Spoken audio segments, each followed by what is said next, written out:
लिंगलोंग की शादी चिंगदाई से हो जाती है एंड वो दोनों खुशी खुशी साथ थे कि तभी ही चिंगदाई का ये प्यारा सा सपना टूट जाता है। फिलहाल तो वो हाउशुआन और लिंगलोंग की शादी का तमाशा मुस्कुराकर देख रही थी। आज इन दोनों की फर्स्ट वेडिंग नाइट थी। चिंगदाई ने इसको बर्बाद करने के लिए पूरा प्लान बना लिया था। उसने लिंगलोंग पर पपेट मैजिक किया था। जैसा जैसा वो बाहर कर रही थी, लिंगलोंग बिल्कुल अंदर वैसा ही कर रही थी। पहले तो वो उसके काफी क्लोज जाती है एंड फिर धड़ाधड़ उसे चाटे मारना स्टार्ट कर देती है। फिर एक बड़ी सी कैंची लेकर हाउशुआन के मेन पार्ट की तरफ पॉइंट करती है। ये देखकर हाउशुआन डर जाता है एंड लिंगलोंग को दूर एक जोर से धक्का देता है, जिस वजह से वो मैजिक पपेट नीचे गिरकर हाउशुआन की बॉडी पर लग जाता है। लिंगलोंग को होश आ गया था। वो समझ जाती है कि चिंगदाई उसकी वेडिंग नाइट को खराब करने के लिए ये सब कुछ कर रही है। यहाँ चिंगदाई सोचती है कि मेरा पहला प्लान खराब हो गया तो क्या हुआ, मेरे पास एक और प्लान है। इतना कहकर वो उसकी तरफ लव पॉइजन पिल फेंकती है। दरअसल में ये पिल वो हाउशुआन को खिलाना चाहती थी ताकि लिंगलोंग के सामने उसका पोपट हो सके, पर लिंगलोंग के होते हुए ऐसा नहीं हो पाता। वो पिल चिंगदाई की बॉडी में सीधा चली जाती है। उसके जाने के बाद चिंगदाई को काफी हॉट फील हो रहा था कि वहाँ पर शू युवान आता है। चिंगदाई उसके क्लोज होने लगती है तो हाउशुआन भी अंदर कुछ ऐसा ही कर रहा था। लिंगलोंग जल्दी से उस पपेट मैजिक को खत्म कर देती है, जिस वजह से बाहर चिंगदाई भी ठीक हो जाती है। अब होना क्या था, शू युवान को इस तरह से देखकर वो उसके साथ झगड़ा करके वहाँ से चली जाती है। अगले दिन चिंगदाई लिंगलोंग से काफी गुस्से से कहती है कि मुझे वो शू युवान बिल्कुल भी पसंद नहीं है। अगर हमारे बीच में ऐसा वैसा कुछ हो जाता तो। लिंगलोंग उसे मार कर कहती है कि शुरुआत तुमने की थी, तुम मेरी वेडिंग नाइट को खराब करना चाहती थी, तुम अपने ही किए हुए प्रैंक में फंस गई एंड अभी तुम मुझ पर चिल्ला रही हो कि तुमने मेरी फीलिंग्स के बारे में सोचा। हाउशुआन काफी ज्यादा अच्छा लड़का है, वो मुझे पसंद है, मैं उसे पसंद करती हूँ, तो तुम्हें इस बात से क्या प्रॉब्लम है। चिंगदाई कहती है कि क्या तुमने शादी करने से पहले मेरी परमिशन ली, क्या तब तुमने मेरी फीलिंग्स के बारे में सोचा।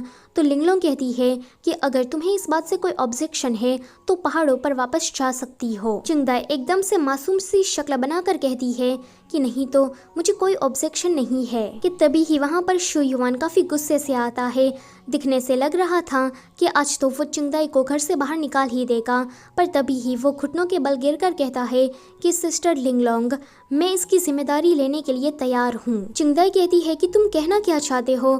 तो वो कहता है कि कल रात जो कुछ भी हुआ उसकी मैं जिम्मेदारी लूंगा तुमसे शादी करके। चिंगदाई कहती है कि तुम अपना मुंह बंद रखो और शादी करने के बारे में तो तुम भूल ही जाओ। कि तभी ही वहाँ पर एक लड़की आकर उन पर हमला करना स्टार्ट कर देती है। लिंगलोंग शू युवान से कहती है कि तुम इसे लेकर अंदर जाओ, मैं इससे निपटती हूँ। फिर तो इन दोनों लड़कियों के बीच में फाइट होना स्टार्ट हो जाता है। चिंगदाई को जब होश आता है तो वो लिंगलोंग के पास जाना चाहती थी, पर शू युवान उसे मना करता है तो वो जिद करने लगती है। शू युवान कहता है कि वो बिल्कुल ठीक है, अभी तुम्हें अपनी फिक्र करनी चाहिए। इतना कहकर वो उसे दवाई पिलाने लगता है। चिंगदाई उसे कहती है कि तुम्हें पता लग गया है कि मैं एक डीमन हूँ, तो क्या तुम्हें मुझसे डर नहीं लगता। वो कहता है कि मैं तुम्हें पसंद करता हूँ, फिर तुम चाहे डीमन ही क्यों ना हो, मुझे तुम्हारे साथ रहना है और मैं तुम्हारी जिंदगी भर केयर करूँगा। चिंगदाई को उसकी ये सारी बातें काफी टची लग रही थी, पर फिर क्रेंची सा मुंह बनाकर कहती है कि मैं इस लड़के के बारे में इतना अच्छा क्यों सोच रही हूँ। यहाँ पर वो लड़की लड़ाई करने के टाइम पर लिंगलोंग से कह रही थी कि तुम जो भी हो सामने आ जाओ।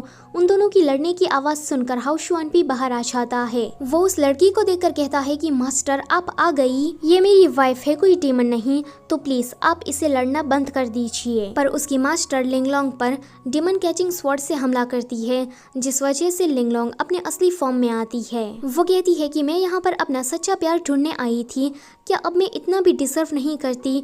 वो उसे कहती है कि तुम्हारी ये गलती है कि तुमने डीमन बनकर जन्म लिया। ये सुनकर लिंगलोंग को उस पर काफी गुस्सा आता है।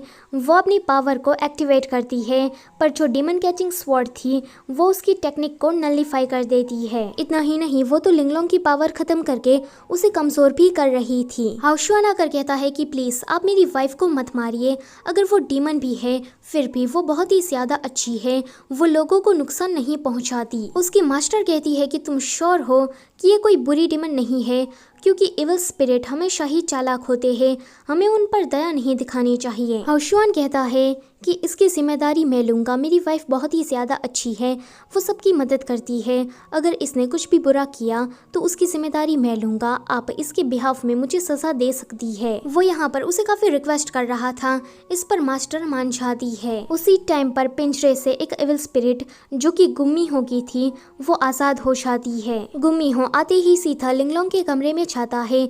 लिंगलोंग सो रही थी तो वो उसके अंदर से उसका एक्सेलर निकालने की कोशिश करने लगता है। वो सोचता है कि इस पिल के अंदर हजारों सालों का कल्टीवेशन है, अगर मैंने इसे खा लिया तो मैं बहुत ही ज़्यादा पावरफुल बन जाऊंगा और मुझे बिना किसी मेहनत के हजारों सालों का कल्टीवेशन मिल जाएगा। वो उसे बस खाने ही वाला था कि वहाँ पर मास्टर आकर उसे रोकती है। वो कहता है कि ओए पागल लड़की, तुमने आकर सब बिगाड़ दिया, अब मैं तुम्हें जिंदा नहीं छोड़ूंगा। मास्टर कहती है कि इस तरह से दूसरों की चीजों को चुराते हुए कि तुम्हें कोई शर्म नहीं आती। इतना कहकर वो उसे पकड़ लेती है एंड वो जो कल्टीवेशन वाली पिल थी वो लिंगलोंग को वापस से खिला देती है। हाउशुआन ने भी ये सब कुछ देख लिया था। उसे देखकर यहाँ पर अच्छा लगता है कि उसकी मास्टर अब उसके रिश्ते के खिलाफ नहीं है। मास्टर उसे कहती है कि मैं तुम्हारी शादी को लेकर तुम्हें ज्यादा कुछ नहीं कहना चाहती क्योंकि ये तुम्हारा अपना फैसला है, पर याद रखना तुमने एक इंसान होने के बावजूद डीमन से शादी की है तो आने वाली मुसीबतों के लिए रेडी रहना, क्योंकि जितना तुम सोच रहे हो ये इतना आसान नहीं होगा। हाउशुआन कहता है कि जब तक मैं लिंगलोंग के साथ हूँ तब तक मुझे सब कुछ मंजूर है। मास्टर गुम्मीहो को लेकर जा रही थी। गुम्मीहो कहता है कि मैं उस पिल को बस खाने ही वाला था कि तुम आ गई। वैसे भी हम दोनों डीमंस हैं, अगर मैंने उसका कल्टीवेशन चुरा भी लिया तो इसमें कौन सी बड़ी बात हो गई। उस व्हाइट स्नेक की किस्मत बहुत ही ज्यादा अच्छी है क्योंकि उसके पास हाउशुआन जैसा पति है जो कि उसे बहुत ही ज्यादा पसंद करता है, पर मेरे पास तो ऐसा कोई नहीं है, मुझे कोई पसंद ही नहीं करता। मास्टर कहती है कि रोना बंद करो, तुम्हें भी जरूर कोई मिल जाएगी। उन दोनों को इस तरह से दो बूढ़े कपल जाते हुए देखते हैं। ग्रैंडमा कहती है कि जरा देखो उन दोनों को कैसे हाथ पकड़कर जा रहे हैं और एक तुम होगी। लिंगलोंग को जब होश आता है तो हाउशुआन उसके बाजू में बैठा था। वो उसे पूछती है कि मैं एक डीमन हूँ तो क्या तुम्हें मुझसे डर नहीं लगता। वो कहता है कि नहीं, तुम मेरी वाइफ हो और मैं अभी तुम्हारे लिए एक तालिस्मान तैयार कर रहा हूँ ताकि और किसी को पता ना चले कि तुम एक डीमन हो। चिंगदाई उन दोनों की बातें दूर से सुन रही थी। लिंगलोंग आज जो कुछ भी हुआ उस वजह से हाउशुआन से नजरें नहीं मिला पा रही थी, इसलिए वो उसे यहाँ से जाने को कहती है। हाउशुआन के जाने के बाद चिंगदाई वहाँ पर आती है एंड कहती है कि तुमने देख लिया ना, आज उसकी मास्टर आकर तुम्हें मारने की कोशिश कर रही थी। अगर तुम दोनों साथ रहे तो इसी तरह से तुम पर मुसीबतें आती ही रहेगी क्योंकि तुम एक डीमन हो। ऊपर से वो तुम्हारा हस्बैंड हाउशुआन वो तुम्हारी रियलिटी को एक्सेप्ट करना ही नहीं चाहता, इसलिए तो उसने तुमसे कहा कि वो तुम्हारे लिए तालिस्मान बना रहा है ताकि तुम्हारे बारे में किसी और को पता ना चले। देखो, ऐसे आदमी के साथ रहने की तुम्हें कोई जरूरत नहीं है, चलो पहाड़ों पर, हम वहीं पर ही ठीक थे। यहाँ हाउशुआन को लिंगलोंग से जुड़ी हुई सारी पुरानी बातें याद आ रही थी। वो सोचता है कि मैंने कोई भी गलत फैसला नहीं किया है, लिंगलोंग एक अच्छी डीमन है। इतना सोचकर जब वो उसके कमरे की तरफ जाता है तो उसे पता लगता है कि लिंगलोंग और चिंगदाई दोनों ने ही घर छोड़ दिया है। वो उसे ढूंढने के लिए बाहर जाता है।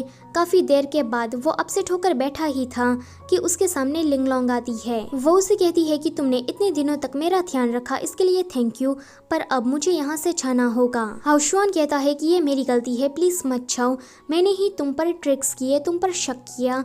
तो वो कहती है कि तुम खुद को दोष मत दो, ह्यूमंस और डीमन के रास्ते अलग अलग होते हैं, अगर हम दोनों साथ रहे तो हम दोनों पर मुसीबतें आती ही रहेगी। हाउशुआन कहता है कि मैं उन आने वाली मुसीबतों से नहीं डरता, बल्कि डर तो मुझे तुम्हें खोने से लगता है। मैं नहीं चाहता कि तुम मुझसे दूर हो जाओ, और जहाँ तक उन आने वाली मुसीबतों की बात है तो उनका हम मिलकर सामना करेंगे। हाउशुआन की ऐसी बातें सुनकर लिंगलोंग अपना फैसला बदल लेती है। इससे हाउशुआन तो खुश हो जाता है पर चिंगदाई का मुंह बन जाता है। सो गाइस, इसी के साथ ये वाला पार्ट होता है यहीं पर ही खत्म। वीडियो अच्छी लगी है तो लाइक, शेयर और कमेंट करना मत भूलना, और चैनल पर नए हो तो उसे सब्सक्राइब भी कर देना। Thank you for watching.